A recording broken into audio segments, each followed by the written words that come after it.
أعوذ بالله من الشيطان الرجيم.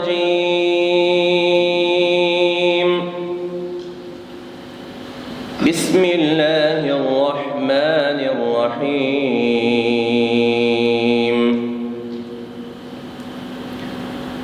يا أيها الذين آمنوا كتب عليكم الصيام كما كتب على الذين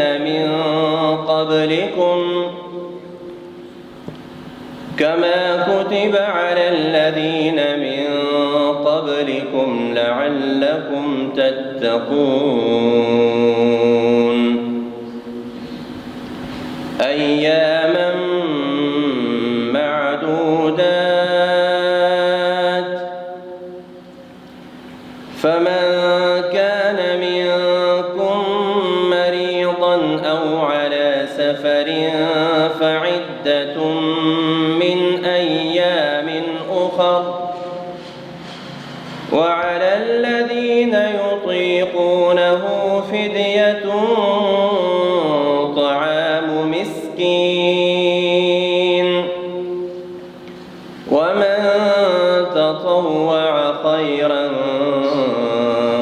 فهو خير له، وأن تصوموا خير لكم إن كنتم تعلمون.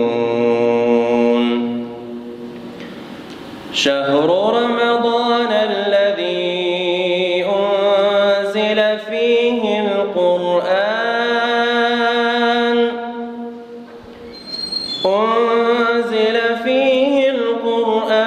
هدى للناس وبينات من الهدى والفرقان،